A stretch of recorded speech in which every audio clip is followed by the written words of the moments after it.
Good evening, everybody. I'm going with evening because we're launching 7 p.m. Eastern Standard Time, which is my time, so it may not be quite evening yet for you, but regardless of whatever time you're in, good version of it.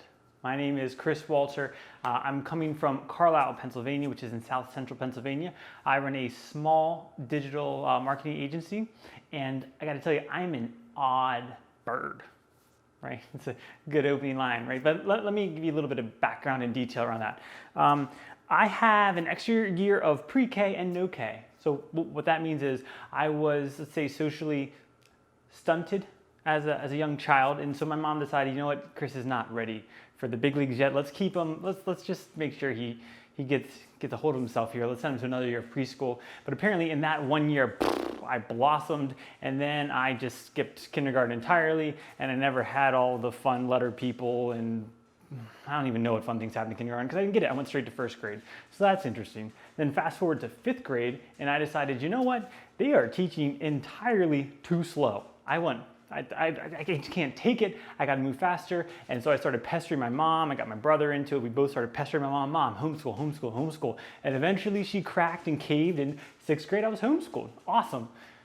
1 week, probably not even a full week into homeschool, as a 6th grader, I decided, nah, this is not for me. I want to go to recess and be with my friends and play football on the macadam and skin my knees up at recess, forget homeschool.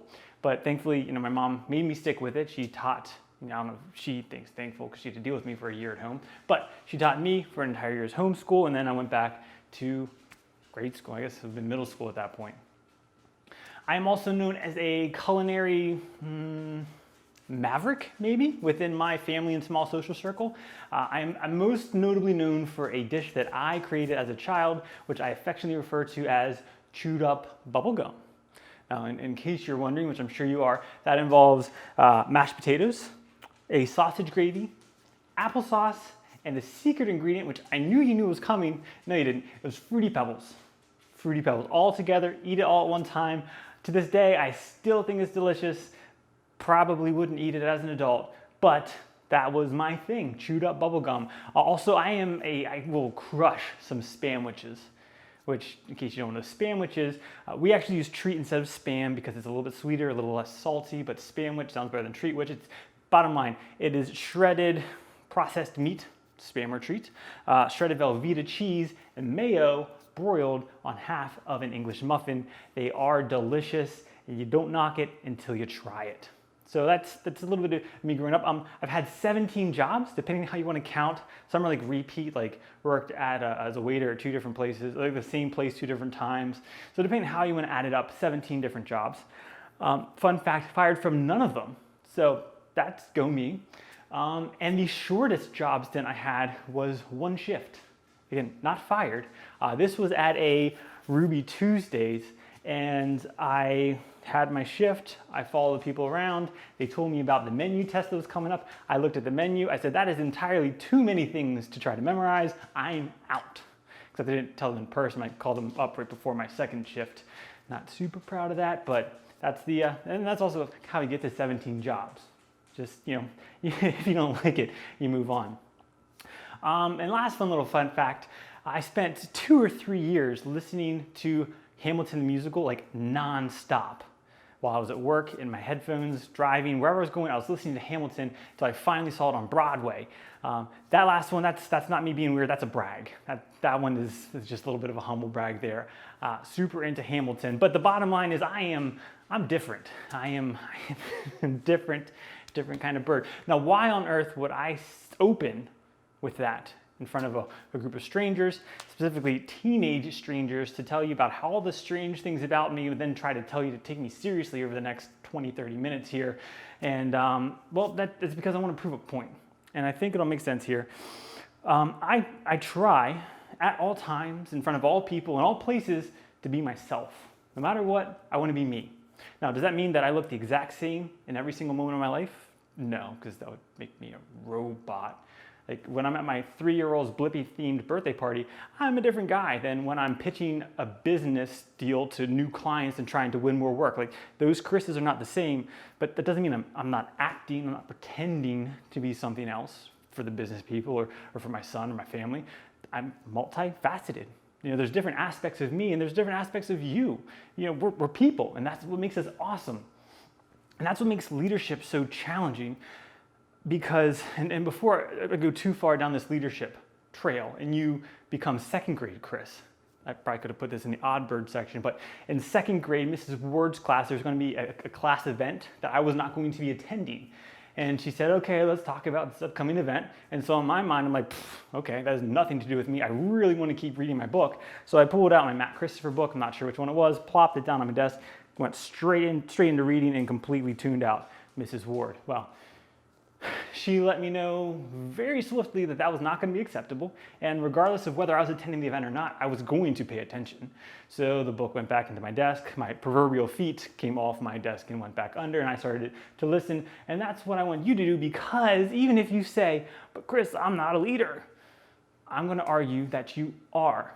Now, yes, you might not have a, quote, leadership role. You might not have been put into the position by a teacher or a coach or an advisor or a family member to say, like, you're in charge here. But my definition of leadership is any time that you have influence over the people around you. So it may be a lot of people, it may be a few people, it may be your friends, it may be your family, it may be the club you're in. I'm not sure what it is, but I can guarantee you, if you take just a little bit of time and think about it, you have influence over some people and the way that they act or the way they behave or the things that they do. In those moments, you are a leader, whether you want to hold that title or not.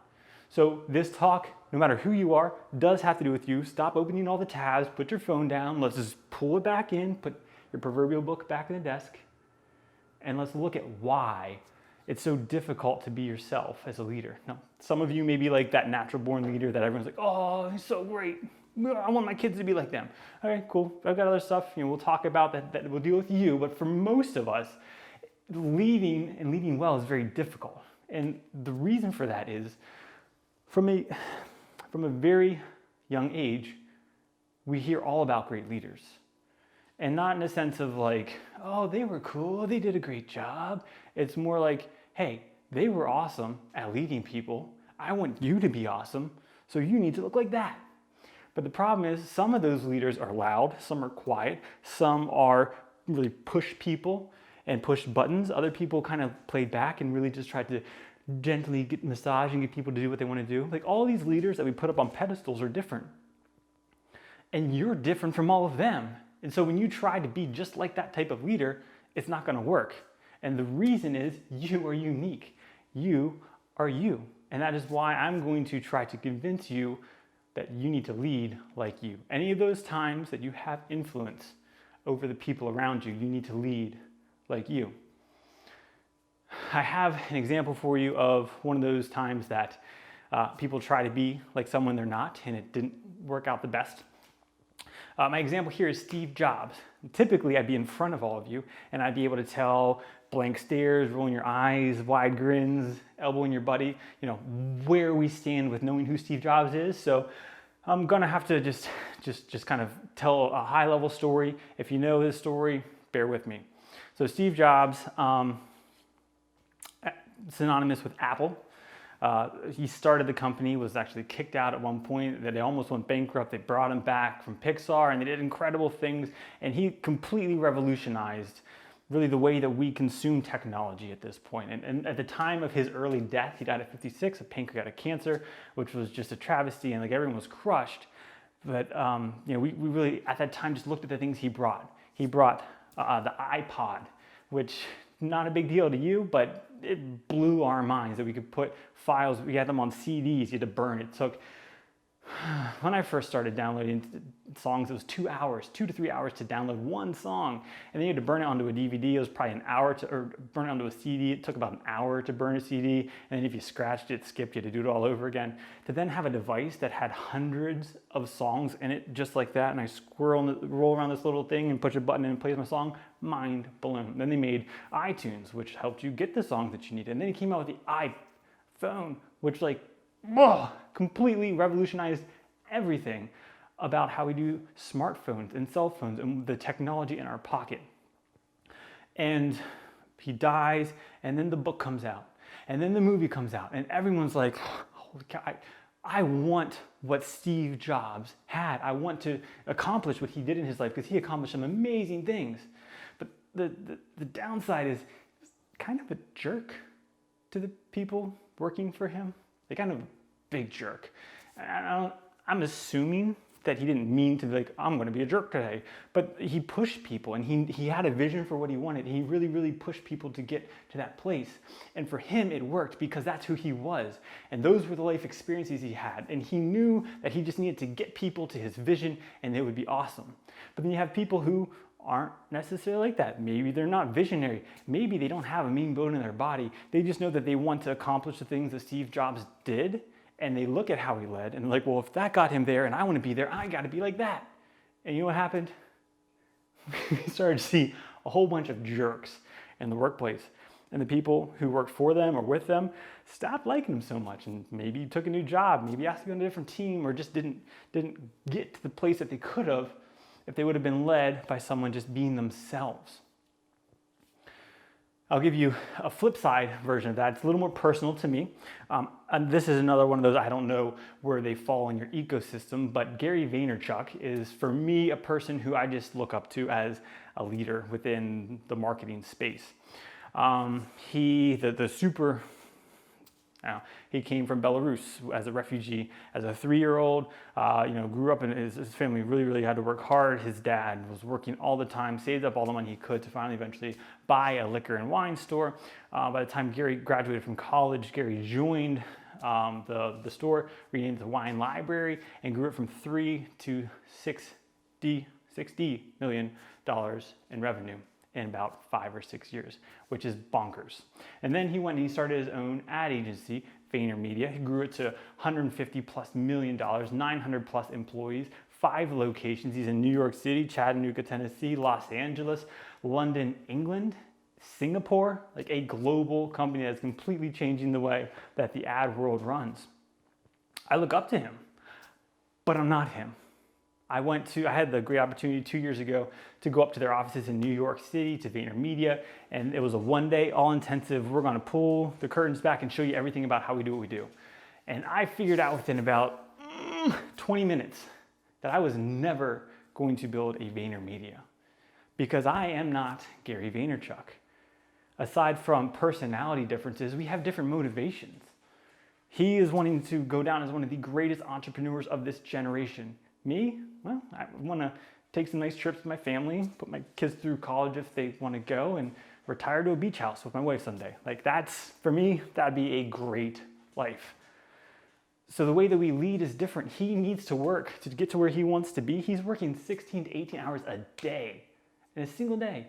And that's not like made up, like you can watch his vlogs. His days are nuts. There's days where he starts in New York, goes to California, stops in Georgia, and then at 2 a.m. comes back up to New York. Like they're bonkers. But that's what drives him. And that's what allows him to build the organization he wants. That allows him to have meetings with business clients in the morning and at lunch and at dinner and a post-dinner. That's how he's able to have all these, take his employees out to really make sure he gets to know them. And even though he's a 900-person organization, he really truly has an open door policy that you can email him and get time on his schedule. For me, that's just never going to work. My wife and I agreed very early on that family dinners, the general rule is we do them. In our house, we do family dinners. And so we're going to be around the table. That's going to be the one time during the day. Everyone's here, everyone's present, no devices. We're talking, we're connecting. If I show up and say like, hey, Adrian, I have this great idea. I'm going to make Walter Creative huge. And so I'm going to need to work a little bit more. You're going to need to pick up and drop off from daycare. It's going to be your thing now. And family dinners, probably going to miss all of them. Maybe a Sunday or a Saturday here or there, I'll be here. But for the most part, I'm going to be working. But it's great because I'm going to earn a whole lot more money. I'm going to get a much bigger business, I hope. That wouldn't go over super well, let me just tell you. Not just because Adrian would be pretty upset because I just completely changed all of our agreements without talking to her. But because that's not where I would want to be. I would be out on that client call or taking dinner or talking to employees. And I wouldn't actually be present because where I wanted to be was home. But I was not because I was trying to copy someone else who was successful in the way that maybe I thought I wanted to be. Now, does that mean that I cannot emulate things that they do? Well, no, absolutely not. There are things that Gary does that I think are great and that fit in with my personality and the type of business I'm trying to grow, the type of leader I'm trying to be, and I can emulate them, but not copy them. So the idea that my business is about the people, and I as a CEO and as a business owner am in charge of making a work environment that works for them, not them working for me, I agree with, and I can do that. I can have empathy and emotional intelligence and make sure that I'm trying to put myself in the other person's shoes and not just tell them what to do. Something that Gary does very well, something that I can try to do and emulate myself. But the key point here is I'm not copying, I'm emulating, because I take the thing that I see, I work it through my brain like, okay, what does that mean for me, Chris, not Gary, not Steve, and what does that look like? I want to lead like me. I don't want to lead like them. So I get it. You're thinking in your head, that's great, Chris, you got your leadership thing figured out. What does it mean for me? I got you. I understand. So I've got some tips and tricks. I've got 4 that I think will really help you. Now, I will say that this involves work, not physical work, but some mental work. It's good work, but it's not simple. And that makes sense because leadership is not simple. Leadership is something that it needs to be intentional and it is weighty. It's weighty because you're talking about having influence over people around you. It's not something you should take lightly. It's not something that's just going to fall into place. So my four tips, the very first one is I want you to think about times that just stick out in your brain. You don't have to think hard, just think about like times that someone in a leadership position led well or poorly. There should be a couple that are just like, man, I thought they did such a great job there. I was completely blown away. That was awesome. Or, man, I could not wait to get out of that class, to leave that retreat, to find a different coach, whatever the situation may be. Now, the reason I want you to think about the things that stick out in your mind, both the good and the bad, is because the part of your personality, how you're supposed to lead, it resonates with the things around it. So if there's a situation where like, man, they did such a great job, like that conversation we have completely changed my outlook on X. Well, think about the conversation. How did it go down? What was the situation? How did they treat you? How did you interact? All the details of it, those are the things, and you're going to think about more and more situations, and you're going to see the ones that come up over and over and over again. Those are the parts of leadership that are probably part of how you are supposed to lead, because they resonate with you. And the ones that you're like, I can't believe they did that. Like, I wanted to throw up in my mouth. I was so angry, just like, get me out of there. I don't ever want to be in the same room with them again. Don't lead like that. Like, the crazy thing about leadership is like, you can get results in good and bad ways, and good and bad is relative. The things that drive me are going to be different than the things that drive you. And that's why sometimes we're a good leader for some people and a bad leader for others, because they just don't react the same way. But what we can't do is just try to project who we're supposed to be for them and be that for them in that situation, because then you become super wishy-washy and you're not actually leading well. You need to understand the things that are unique about you and apply them to your leadership style. And again, when we talk about leadership, we're not saying varsity, whatever, put in charge by whoever, voted into position by the class. I'm saying anytime that you have influence over the people around you. So that's tip 1. Think back to times you've had very positive and very negative reactions to how people have led around you, and that's going to give you a glimpse into probably the different tactics and characteristics that your leadership should take on. Number 2 is I want you to think about ways that ways and times that you got other people to act. So maybe it's you wanted to go to a specific movie or play a certain game, or there was a group project and no one was getting it done, and you're the one that motivated everyone to get it done. What did you do in those situations to get people to move from this spot to that spot? How did they get from A to B if it was because of you? So that's part 1 of this thought. And part 2 is, how did it make you feel? Because like I just said, you can get results in good and bad ways, and those can be relative terms. I can get my kids to do something by screaming at them. I am not going to feel good about that. I'm going to feel terrible. I'm going to come back later and say, hey, Ethan, Gavin, Emmy, look, well, Emmy's not going to understand yet. She's just 7 months. But when she can, listen, I am sorry. Like, I should not have done that. I lost my cool, I lost my temper, I should not have yelled. I did need you to do that. The next time, like, I just need you to listen when I ask you the first time, but I should not have yelled. Because I got the result, but I felt awful because that's not who I want to be. That's not how I want to lead my family. On the flip side, if, let's say, Ethan, who is our 3-year-old, is having a little bit of a meltdown, happens from time to time, I'm able to calm myself, get down to his level, talk to him, get him to calm down, and then he's able to change his direction. That is something that got him to do what I wanted, right? He stopped, he did what he was supposed to. That made me feel good on the inside because in that situation, I led him like I wanted to. I came to his level, I was kind, I was calm, I wasn't demanding of him in that spot. Now I understand, look, different parents have different tactics. I'm not saying how you're supposed to parent. I'm saying for me and how I want to lead my family, if I'm going to lead like me, that's who I want to be.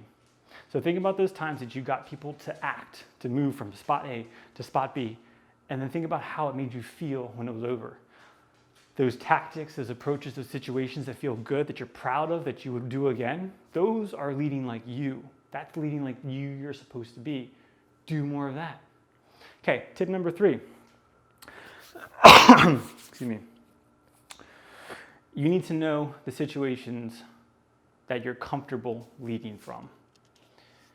What I mean by that is, like I said before, we're not all going to lead all the time. There are different times that we lead, there are different situations that we lead, there are different people who we lead. And I could be a great leader in a certain situation, or I could be a great leader with this group, but not in this situation. And I know that I'm not going to lead well, so I'm not going to lead from that spot. An example to put some context, because that was like super like astrophysics theoretical. I was in Boy Scouts growing up. For those of you who don't know the structure, Boy Scouts, there's a hierarchy from leadership within it.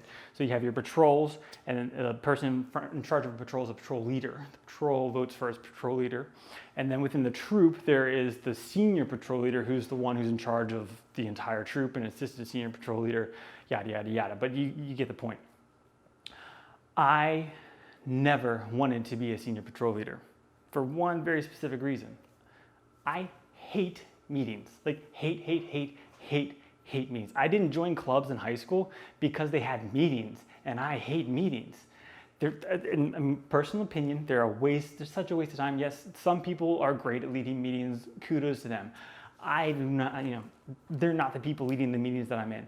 I feel like they're a waste of time. I get super distracted. I daydream, I doodle, and I just get mad because I'm like, dude, this should have been done 20 minutes ago, or just write me an email.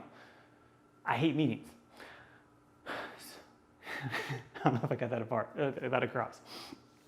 So every time that I was nominated to be voted as one of the people who could be senior patrol leader, I said no thanks, because inside of me, like, I don't want that responsibility, because I've been a patrol leader and I've had to sit in on extra meetings, which I didn't like, and I knew the senior patrol leader was in charge of those meetings, and I'm sure there was meetings to get ready for that meeting.